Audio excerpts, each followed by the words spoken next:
Hello बच्चों, नमस्कार। स्वागत करते हैं एक बार फिर से आप सभी का आपके अपने चैनल हाई एजुकेशन जोन पर।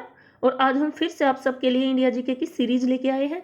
इससे पहले जो है बच्चों काफ़ी इंडिया जीके की सीरीज हम चैनल पे डाल चुके हैं, तो उनको भी आप एक बार जाकर जरूर ज्वाइन कर लेना। और सीरीज में हम वही क्वेश्चन डालते हैं जो HSSC एग्जाम में बार बार रिपीट होते हैं। तो टाइम वेस्ट ना करते हुए स्टार्ट कर लेते हैं फर्स्ट क्वेश्चन से। फर्स्ट क्वेश्चन हमारा है, मिर्जा गालिब किसके समकालीन थे? तो राइट ऑप्शन हमारा यहाँ पे सी हो जाएगा, बहादुर शाह जफर। मिर्जा गालिब जो है वो बहादुर शाह जफर के समकालीन थे। और ये क्वेश्चन HSSC एग्जाम में कई बार पूछा जा चुका है। इस टाइप के क्वेश्चन पूछे ही जाते हैं कि कौन किसके समकालीन था। और मिर्जा गालिब को जो है ना कई उपाधियां भी मिली हुई है।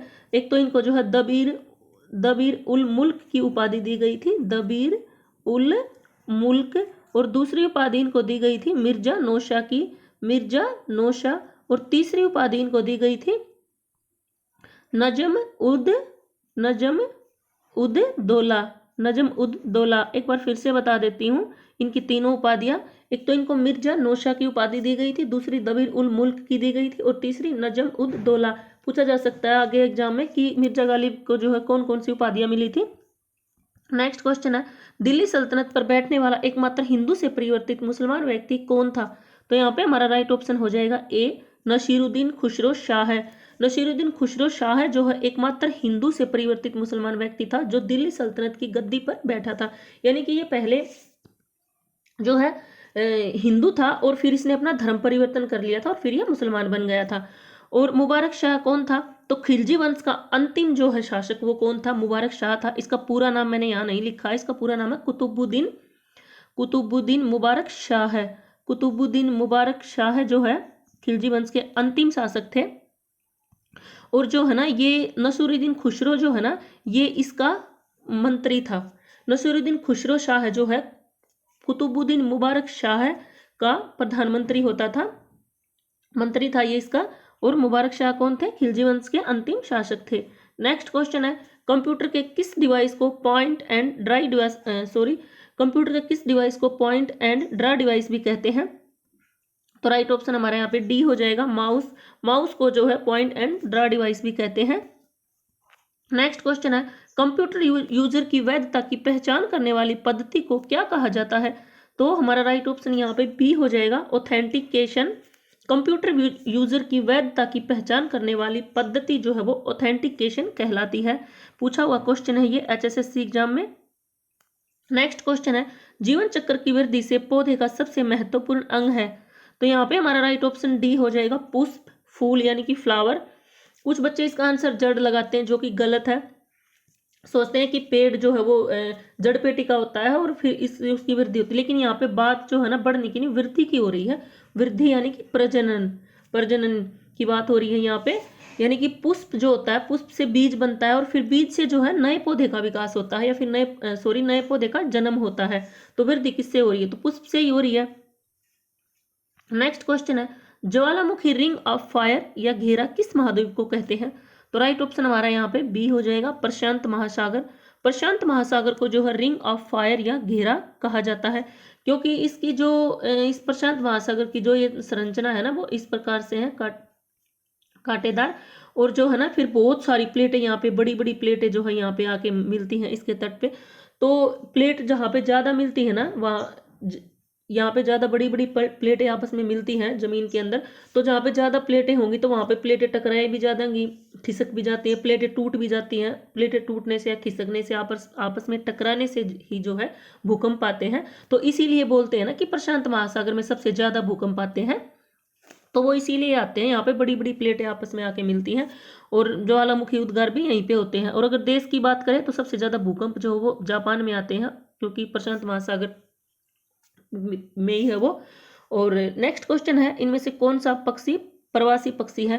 एक बात मैं यहाँ पे बताना चाहूंगी कि मेरी तबीयत अभी थोड़ी खराब है, तो मेरा गला अभी साफ नहीं है, तो बोलने में मुझे जो है दिक्कत हो रही है। तो वीडियो मैंने थोड़ी रुक रुक के बनाई है, अगर वीडियो में कोई कमी हो तो उसके लिए हाथ जोड़ के सॉरी। नेक्स्ट क्वेश्चन है, इनमें से कौन सा पक्षी प्रवासी पक्षी है? तो राइट ऑप्शन हमारा यहाँ पे डी हो जाएगा, उपरोक्त सभी यानी कि फ्लेमिंगो, पिनटेल, कार्लियो तीनों ही जो है वो प्रवासी पक्षी हैं। और प्रवासी पक्षी क्या होते हैं, कहाँ से आते हैं, इसके बारे में मैं पहली वीडियो में बता चुकी हूँ। नेक्स्ट क्वेश्चन है, मेरे संग की औरतें की रचना किसने की थी? तो राइट ऑप्शन हमारा यहाँ पे ए हो जाएगा, मृदुला गर्ग। मेरे संग की औरतें की रचना जो है मृदुला गर्ग ने की थी। और अभी जो ग्राम सचिव का पेपर हुआ था उसमें जो है ये पूछा हुआ था, मेरे संग की औरतें की रचना किसने की थी। तो बहुत सारा लिटरेचर पूछ रखा था ग्राम सचिव वाले एग्जाम में, आपने देखा होगा। और सर्वेश्वर दयाल सक्सेना ने किसकी रचना की थी? तो मेघाय। ये इस तरह से पूछा था ग्राम सचिव वाले पेपर में कि मेघाय की रचना किसने की थी, यानी कि मेघाय के लेखक कौन थे? तो सर्वेश्वर दयाल सक्सेना। सुमित्रानंदन पंत की भी एक रचना पूछ रखी थी। ग्राम श्री पूछ रखा था कि ग्राम श्री किसकी रचना है?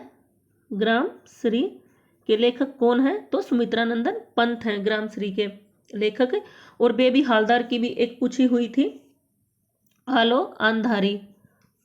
आलो अंधारी, एक बार अच्छे से लिख देती हूँ, आलो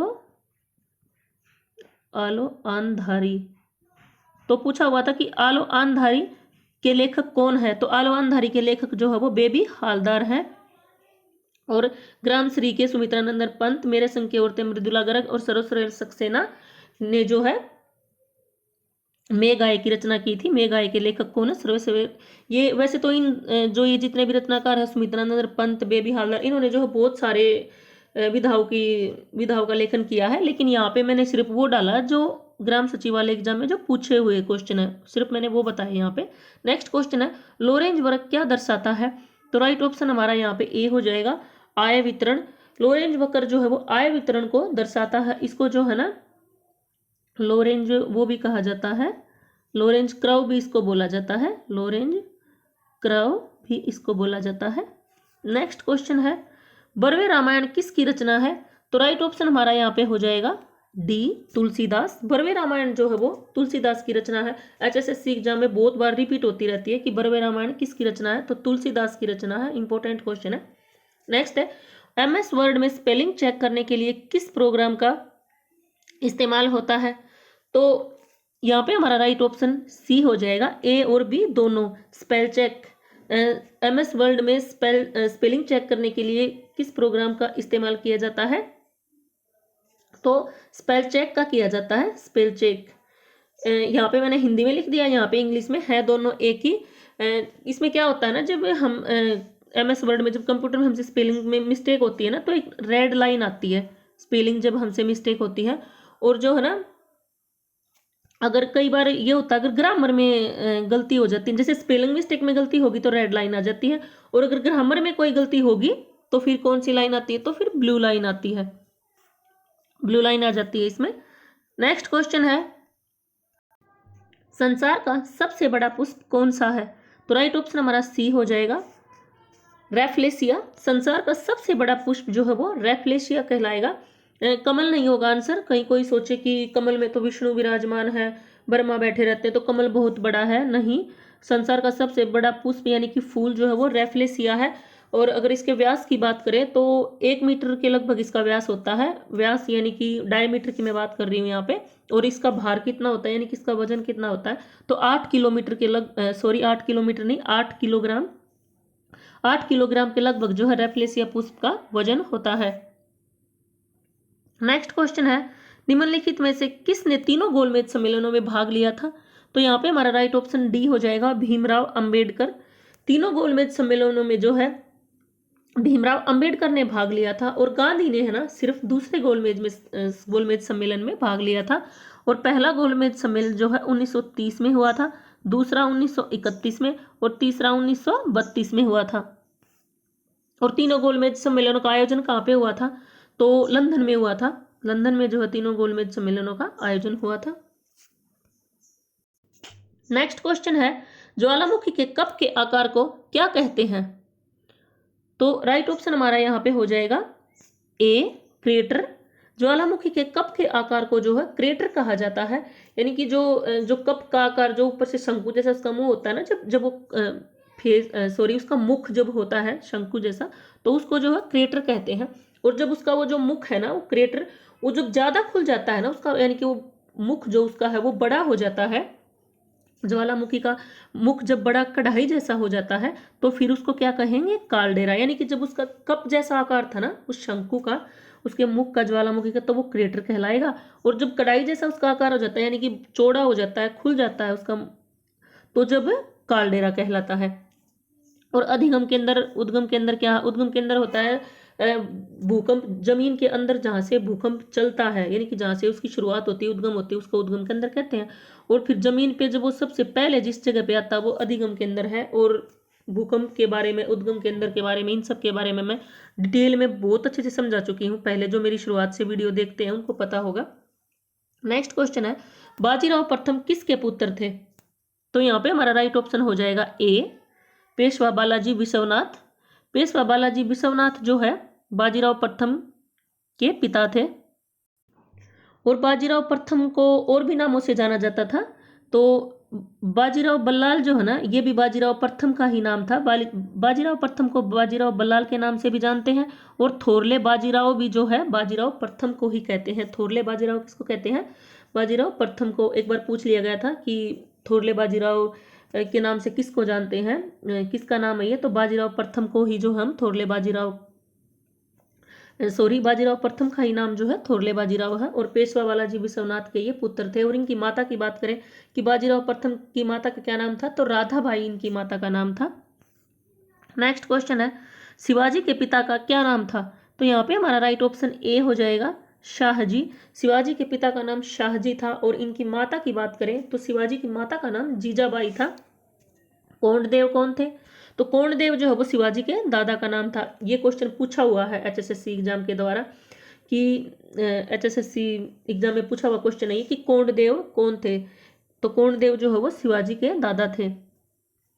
नेक्स्ट क्वेश्चन है, इनमें से अवध का संस्थापक कौन था? तो यहाँ पे हमारा राइट ऑप्शन हो जाएगा बी, शहादत खां।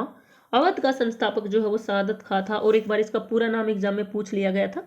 तो इनका पूरा नाम है बुरहान उल मुल्क शहादत खां। बुरहान उल मुल्क शहादत खां। और आसफ जाह जो है ना, ये हैदराबाद के संस्थापक हैं। और मुर्शिद कुली खां जो है बंगाल के संस्थापक हैं। ये तीनों क्वेश्चन है ना एचएसएससी एग्जाम में बहुत बार रिपीट होते हैं, बहुत बार पूछे जाते हैं। नेक्स्ट क्वेश्चन है, मेहरानगढ़ का किला कहाँ पर स्थित है? तो राइट ऑप्शन हमारा यहाँ पे सी हो जाएगा, जोधपुर। मेहरानगढ़ का किला जो है वो जोधपुर में स्थित है। और जोधपुर कहाँ पे है? तो जोधपुर राजस्थान में है। नेक्स्ट क्वेश्चन है, इनमें से किसको तक्षक नामक सांप ने काटा था? तो यहाँ पे हमारा राइट ऑप्शन हो जाएगा ए, परीक्षित। तक्षक नामक सांप ने जो है वो परीक्षित को डस लिया था। और परीक्षित किसका पुत्र था? तो अभिमन्यु का पुत्र था। और राजा जन्मेजय किसका पुत्र था? ये परीक्षित का पुत्र था। यानी कि जो है अभिमन्यु का बेटा जो परीक्षित था और परीक्षित का बेटा राजा जन्मेजय था। और परीक्षित को सांप से काटने के बाद जो है राजा जन्मेजय ने एक यज्ञ करवाया था। ये क्वेश्चन भी पूछा जाता है कि सर्पदमन यज्ञ किसने करवाया था? तो सर्पदमन यज्ञ जो है ना वो राजा जन्मेजय ने करवाया था। पूछा जाता है, महाभारत से एक क्वेश्चन हर एग्जाम में पूछा जाता है हरियाणा में।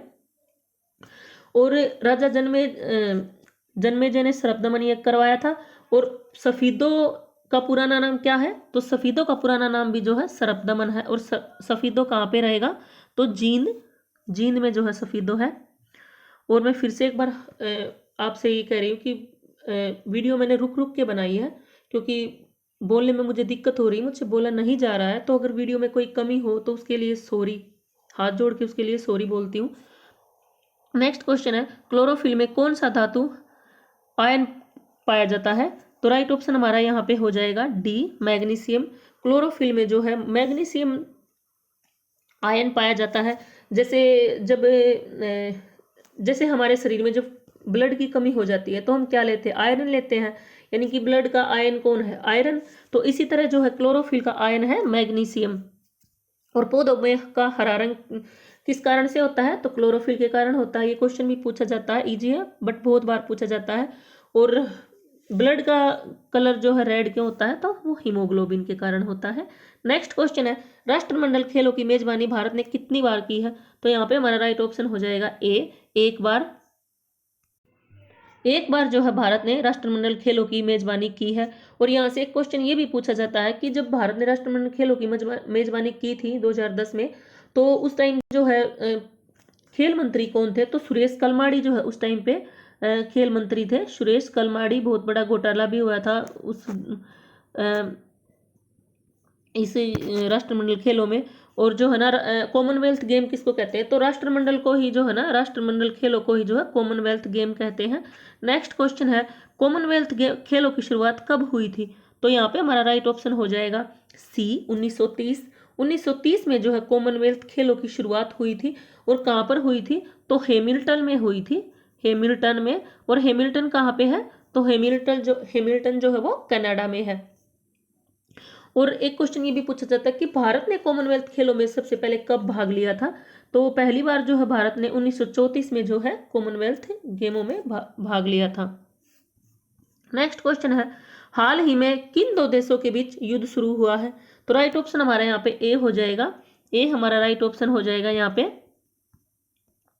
इजराइल और फिलिस्तीन। इजराइल और फिलिस्तीन के बीच में जो है हाल ही में युद्ध शुरू हो रखा है। करंट का क्वेश्चन है ये। और यहाँ से एक क्वेश्चन ये भी पूछा जाता है कि पहले भी पूछा हुआ ये क्वेश्चन तो खैर एग्जाम में, कि गाजा पट्टी विवाद किन दो देशों के बीच है, तो गाजा पट्टी विवाद जो है वो फिलिस्तीन और इजराइल के बीच में ही है। नेक्स्ट क्वेश्चन है हाल ही में चर्चित शब्द आयरन डोम क्या है, तो राइट ऑप्शन हमारा यहाँ पे ए हो जाएगा, एयर डिफेंस सिस्टम। आयरन डोम क्या है, ये एक एयर डिफेंस सिस्टम है। और ये किसके पास है, ये इजराइल के पास है। इजराइल का जो है ये एयर डिफेंस सिस्टम है। अब जैसे फिलिस्तीन ने हजारों मिसाइलें जो है मिसाइलें जो है इजराइल पर दागी हैं, लेकिन वो वहाँ उनके देश में गिरती नहीं है, क्योंकि आकाश में ही जो है वो मिसाइलें खत्म हो जाती है, क्योंकि उनका एयर डिफेंस सिस्टम जो है बहुत अच्छा है। ऊपर ही ऊपर वो मिसाइल को खत्म कर देता है, जिसे आयरन डोम कहा जाता है। और जो इजराइल, सॉरी वो तो मैंने बता चुकी हूँ मैं। एक ये है कि अभी जब जो ये युद्ध हाल ही में चल रहा है, तो जो ओपेक संगठन है, ओपेक जो संगठन है, ओपेक जो ये देशों का संगठन है, ये किसके साथ आके खड़ा हो गया है, ये जो है फिलिस्तीन के साथ आके खड़ा हो गया है। और ओपेक की फुल फॉर्म भी पूछी जाती है, तो ओपेक की फुल फॉर्म मैंने यहाँ पे लिख दी, क्योंकि साथ साथ लिखने में फिर टाइम ज़्यादा वेस्ट होता है। तो organisation of the petroleum exporting countries. और अगर हिंदी में बात करें तो पेट्रोलियम निर्यातक या उत्पादक देशों का संगठन, पेट्रोलियम निर्यातक या उत्पादक देशों का संगठन हिंदी में कहेंगे। और इंग्लिश में मैं यहाँ पे आपको मैंने ये लिखी दी है। और ये भी पूछा जाता है कि ओपेक की जो है वो कहाँ पे है, इसका मुख्यालय कहाँ पे है ओपेक का, तो ऑस्ट्रिया वीना, वीना में है। वीना कहाँ पे है, ऑस्ट्रिया में, ऑस्ट्रेलिया नहीं है ये, ऑस्ट्रिया ये है वीना, ऑस्ट्रिया। नेक्स्ट क्वेश्चन है बाल गंगाधर तिलक को किसने भारतीय अशांति का जनक कहा है, तो राइट ऑप्शन हमारा यहाँ पे ए हो जाएगा, वैलेंटाइन शिरोल। वैलेंटाइन शिरोल ने जो है बाल गंगाधर तिलक को भारतीय अशांति का जनक कहा था। बहुत बार ये क्वेश्चन भी पूछा जाता है। नेक्स्ट क्वेश्चन है क्रिकेट का सबसे अच्छा बल्ला या बैट किस पेड़ की लकड़ी से बनाया जाता है, तो राइट ऑप्शन हमारा यहाँ पे सी हो जाएगा, ए और बी दोनों, शरपत भी और विलो भी। हिंदी में इसको शरपत कहते हैं और इंग्लिश में विलो। HSSC में तो नहीं पूछा है, बट SSC में ये क्वेश्चन पूछा हुआ, तो इसलिए मैंने डाल दिया यहाँ पे। क्रिकेट का सबसे अच्छा बल्ला या बैट सरपत या विलो की लकड़ी से बनाया जाता है। ये कुछ क्वेश्चन मैं अब यहाँ पे टेस्ट के लिए डाल रही हूँ। ईरान में हुमायूं की मदद किसने की थी, करवा चुकी हूँ, कमेंट बॉक्स में आप इसका आंसर देना। नेक्स्ट क्वेश्चन है, और अगर मेरी वीडियो आपको अच्छी लगती हो ना तो प्लीज़ एक लाइक जरूर कर दिया करो और कमेंट कर दिया करो और शेयर जरूर किया करो। और चैनल पे नए हो तो सब्सक्राइबर भी कर लिया करो। बहुत मेहनत से मैं आपके लिए वीडियो बनाती हूँ। और अगर वीडियो में आज की वीडियो में कुछ कमी हो सकती है तो उसके लिए सॉरी, क्योंकि बोलने में मुझे बहुत दिक्कत हो रही है। नेक्स्ट क्वेश्चन है किस मुगल बादशाह की मृत्यु इमारत गिरने से हुई थी। नेक्स्ट क्वेश्चन है भरतपुर में लोहागढ़ का किला किसने बनवाया था। नेक्स्ट क्वेश्चन है नादिर शाह ने दिल्ली पर आक्रमण कब किया था। नेक्स्ट क्वेश्चन है इनमें से कौन सूरजमल के समय में व्यापारिक केंद्र बन गए थे, करवा चुकी हूं मैं ये सब क्वेश्चन आपको। नेक्स्ट क्वेश्चन है इनमें से कौन से पक्षी प्रवासी पक्षी हैं। नेक्स्ट क्वेश्चन है हीरोइन उत्पन्न करने वाले पौधे का क्या नाम है।